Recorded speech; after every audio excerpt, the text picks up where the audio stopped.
इस कहानी की शुरुआत में बिल्ली नाम के एक लड़के को दिखाया जाता है जो पानी के अंदर एक लड़की का पीछा कर रहा होता है। जल्दी वो उस लड़की तक पहुंच जाता है और जब वो लड़की को पकड़ता है और आसमान से बिजली गिरती है और उस लड़की के अंदर समा जाती है और यहाँ धरती के अंदर सब कुछ समाना शुरू हो जाता है। वह लड़की भी इस धरती के अंदर समा जाती है और अगले ही पल बिल्ली की आंखें खुल जाती है। दरअसल वो एक सपना देख रहा था। इसके बाद जब बिल्ली अपने काम पर जाता है वहाँ पर वो देखता है कि उसके दोस्त को एक बहुत बड़े बिजनेसमैन जो कि एक माफिया भी है उसने पकड़ा हुआ है। उसका मानना होता है कि बिल्ली के दोस्त ने उसके एक चीज चुराई है। हालांकि बिल्ली का दोस्त मना कर रहा होता है पर बिल्ली यहाँ पर कहता है कि मैं अपने दोस्त को बचाने के लिए कुछ भी कर सकता हूँ, अगर तुम्हें कुछ चाहिए तो मुझे बताओ। बिजनेसमैन उससे कहता है कि मुझे एक सेलेस्टियल बोन चाहिए, अगर तुम उस सेलेस्टियल बोन को मेरे पास लाओगे तो मैं तुम्हारे दोस्त को छोड़ दूंगा। बिल्ली उसका काम करने के लिए मान जाता है, लेकिन सेलेस्टियल बोन को हासिल करने के लिए उन्हें एक मैप की जरूरत है। ये उसकी तलाश करते हैं और एक बहुत पुरानी बिल्डिंग में जाते हैं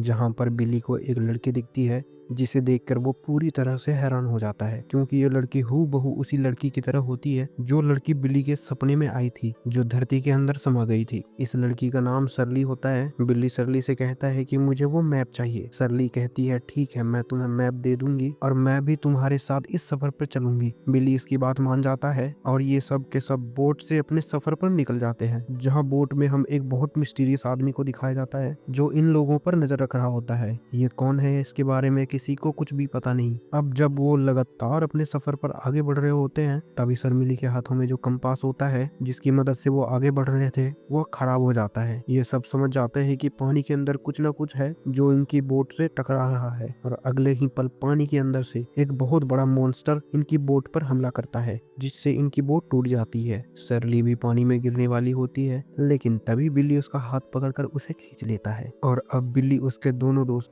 और शर्मिली उस मॉन्स्टर का सामने करने के लिए तैयार हैं। पर वो बहुत ही खतरनाक, बहुत ही ताकतवर होता है, इसलिए वो चाहकर भी उस मॉन्स्टर को कंट्रोल नहीं कर पाते। और जब वो मॉन्स्टर सबको मारने वाला होता है तभी वो मिस्टीरियस आदमी जो कि नकाबपोश में है वो अपनी इलेक्ट्रॉनिक तलवार लेकर यहाँ पर आता है, जिससे वो मॉन्स्टर के ऊपर हमला करता है और वो इस जगह से भाग जाता है। इस तरह से नकाबपोश इनकी जान बचा लेता है, जिसके बाद वो इन सबको अपनी सच्चाई बताता है कि वो एक वैज्ञानिक है और उसे भी सेलेस्टियल बोन चाहिए, इसीलिए वो भी इनके साथ सफर पर निकला है। पर वो बताता है कि इसे पाना इतना आसान नहीं है। जिस मॉन्स्टर ने हमारे ऊपर हमला किया था वो एक इविल गॉड ने रखा है ताकि कोई भी सेलेस्टियल बोन तक नहीं पहुंच पाए, और अगर हमें सेलेस्टियल बोन को हासिल करना है तो सबसे पहले हमें अपने मन को शांत और अपने दिल को मजबूत करना होगा। और अब ये चारों के चारों निर्णय करते हैं कि यह किसी भी कीमत पर हार नहीं मानेंगे और अपने सफर को तय करते हैं। ये सफर तय करते करते एक पहाड़ की चोटी तक पहुंच जाते हैं जहां पर एक बहुत ही प्राचीन मंदिर होता है।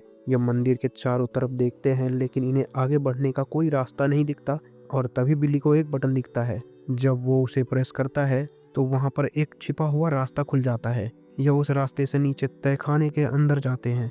इनके सामने एक बहुत ही बड़ा दरवाजा आता है। बिल्ली उस दरवाजे को अपने सूझबूझ से खोल देता है और जब यह उस दरवाजे के अंदर जाते हैं तो वहां पर चारों तरफ बर्फ होती है जिस पर चलना बहुत ही मुश्किल है और अब ये सब के सब बर्फ में फिसलना शुरू हो जाते हैं। बिल्ली को एहसास होता है कि अगर वो इसी तरह फिसलता रहेगा तो आगे जो नुकीली बर्फ है उससे टकराकर इन सब की मौत हो जाएगी। बिल्ली अपनी चाकू की मदद से अपनी स्पीड को कम करता है और सरली को बचाता है। इसके बाद वो अपने दोनों साथियों के साथ एक दूसरे टनल से होते हुए एक नई जगह पहुंच जाता है, जहां पहुंचने के बाद इन्हें एहसास होता है कि इनके चारों तरफ कोई ना कोई है और तभी सोलो की तरह लाल अंगारे वाले भेड़िए इनके सामने आ जाते हैं। दरअसल ये सब के सब एविल भेड़िए हैं जो इनके ऊपर हमला करना शुरू कर देते हैं। ये सब उनका सामना करते हैं और इनसे बचते हुए लड़ते हुए एक जगह पहुंच जाते हैं जहां पर ऊपर से सूरज की रोशनी आ रही होती है। अब क्योंकि ये एविल भेड़िए हैं रोशनी में नहीं आ सकते, जिसका फायदा उठाकर ये ऊपर अपना एंकर डालकर चढ़ना शुरू कर देते हैं। सरली ऊपर चढ़ रही होती है तभी ऊपर जो लकड़ी होती है वो टूट जाती है,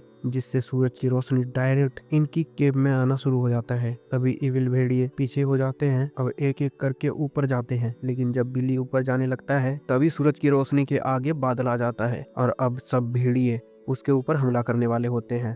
तभी इसके वो साथी जो ऊपर होता है वो मिरर की मदद से उस तक सूरज की रोशनी भेजते हैं और इस तरह से बिल्ली बचता हुआ ऊपर आ जाता है। यह सब भेड़ियों से लड़ते लड़ते यहाँ तक पहुँचते पहुँचते बहुत ज्यादा थक चुके हैं और ज्यादा मुश्किलों का सामना नहीं कर सकते, इसीलिए सेलेस्टियल बोन के बिना यह वापस आ जाते हैं। यहाँ पर दिखाया जाता है कि बिली जख्मी होता है, सरली उसकी बैंडेज कर रही होती है और तभी वो उसके बैग पर एक निशान देखती है, जिसे देखकर वो हैरान हो जाती है क्योंकि उसकी बैग पर भी ऐसा ही निशान होता है। और अब वो अपने सभी साथियों को बुलाती है और बताती है कि यह निशान एक श्राप है। आज से कई साल पहले रेगिस्तान के बिहड़ में कुछ लोग अपने सफर पर जा रहे थे और तभी सब के सब एक गड्ढे के अंदर गिर गए जहाँ पर इविल गॉड्स थी जो आराम कर रही थी। पर जब ये सब के सब गड्ढे के अंदर गिरे तो इविल गॉड को गुस्सा आ गया, जिसके बाद इविल गॉड ने उनके ऊपर हमला करवाया, जिस वजह से इंसानों को यह मार्क मिले। और यह मार्क का मतलब होता है कि जिसके शरीर पर भी इस तरह के मार्क्स या निशान होगा वह 50 साल की उम्र से ज्यादा नहीं जी सकता। अगर किसी के पास सेलेस्टियल बोन है तो वो अपने शरीर से इस मार्क्स को मिटा सकता है। बिली जो कि सरली से प्यार करता है, वो नहीं चाहता है कि वो 50 साल की उम्र से पहले मर जाए, इसीलिए वो तय करता है कि वो किसी भी कीमत पर सेलेस्टियल बोन को हासिल करके रहेगा। इसीलिए एक बार फिर से वो सफर की तैयारी करता है। उसके सभी साथी उसका साथ देने के लिए तैयार हो जाते हैं और यह उस गुफा के ऊपर तक पहुंच जाते हैं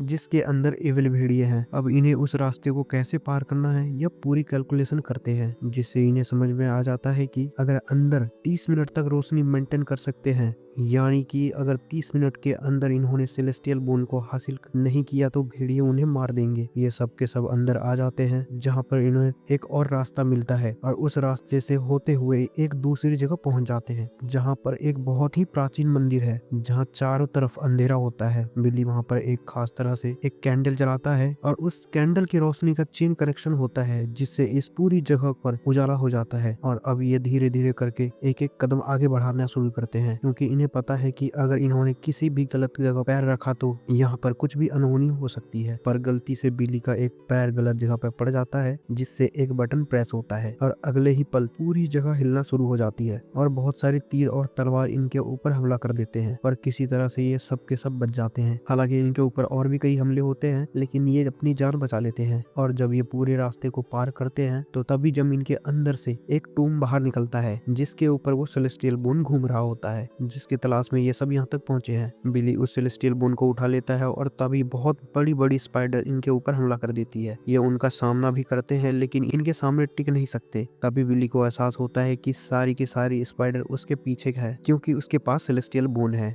वो अपने साथियों से कहते हैं कि तुम यहाँ से निकल जाओ, नहीं तो सबके सब मारे जाओगे। अब सबके सब ऊपर जाना शुरू कर देते हैं और यहाँ पर बिली फंस चुका है। हालांकि सब तो ऊपर चले जाते हैं लेकिन सरली यहाँ पे वापस आ जाती है बिली को बचाने के लिए। अपनी तीर से स्पाइडर के ऊपर हमला करती है जिससे बिली को मौका मिल जाता है और वो भी उस जगह जाता है जहाँ से ऊपर जा सकते हैं। बिली तो ऊपर चला जाता है लेकिन सरली जब ऊपर जा रही होती है तो एक स्पाइडर उसके ऊपर जाल फेंक कर उसे वापस खींच लेता है और इससे पहले कि वो स्पाइडर सरली को मारती बिल्ली वहां पर आ जाता है, उनका सामना करता है और सरली को बचा लेता है। लेकिन अब ये दोनों के दोनों फंस चुके हैं। इनके चारों तरफ वो मॉन्स्टर स्पाइडर हैं पर इनके साथ देने के लिए इनके बाकी के साथी भी आ जाते हैं और स्पाइडर से मुकाबला करना शुरू कर देते हैं। अब इन्हें मौका मिल जाता है कि एक नुकीले गेट के पीछे सब के सब छिप जाते हैं लेकिन वैज्ञानिक अब भी स्पाइडर के बीच में होता है जिसकी कमर में एक बोतल होती है जिससे ज्वलनशील पदार्थ यानी गैसोलीन होता है और जब वो गैसोलीन को हर तरफ छिड़क देता है और वो भी गेट के पीछे आ जाता है, जिसके बाद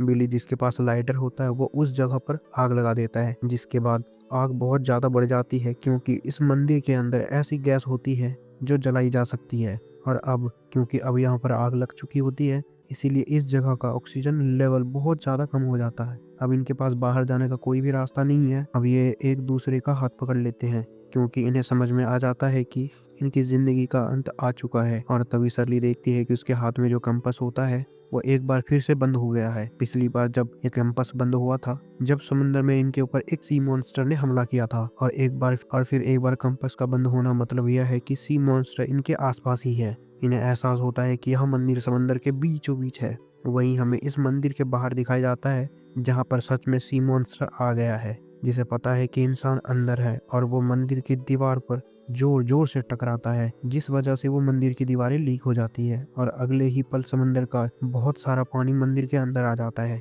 जिससे आग बुझ जाती है। अब यहाँ पर बिली और उसके जितने भी दोस्त होते हैं वो सब यहाँ से निकलने के लिए ऊपर की तरफ बढ़ते हैं लेकिन बिली पीछे रह जाता है और सी मॉन्स्टर उसे मारने वाला होता है। तभी एक बहुत बड़ा पत्थर सी मॉन्स्टर के ऊपर आके गिर जाता है जिससे कि सी मॉन्स्टर वहीं पर फंस जाता है और विली की जान बच जाती है। यह सब के सब बच चुके हैं, जिसके बाद ये ट्रेन पकड़कर अपने घर की तरफ निकल पड़ते हैं। विली और शर्मिली एक दूसरे से प्यार करते हैं। इनके पास सेलेस्टियल बोन भी होता है। विली कहता है कि इस सेलेस्टियल बोन से हम सभी के श्राप को उनकी बॉडी से हमेशा के लिए खत्म कर देंगे, यानी कि सबको श्राप मुक्त कर दिया जाएगा। कहानी की शुरुआत में जो बिजनेसमैन था जिसने विली को सेलेस्टियल बोन लेने के लिए काम दिया था, वो भी श्रापित था, इसलिए वो स्टोन को हासिल करना चाहता था और अब सब के सब स्टोन की मदद से बच जाएंगे। इसी के साथ ये कहानी, जिसका नाम है टूम एडवेंचर, यहीं पर ख़त्म हो जाती है। उम्मीद करते हैं कि आपको ये कहानी पसंद आई होगी।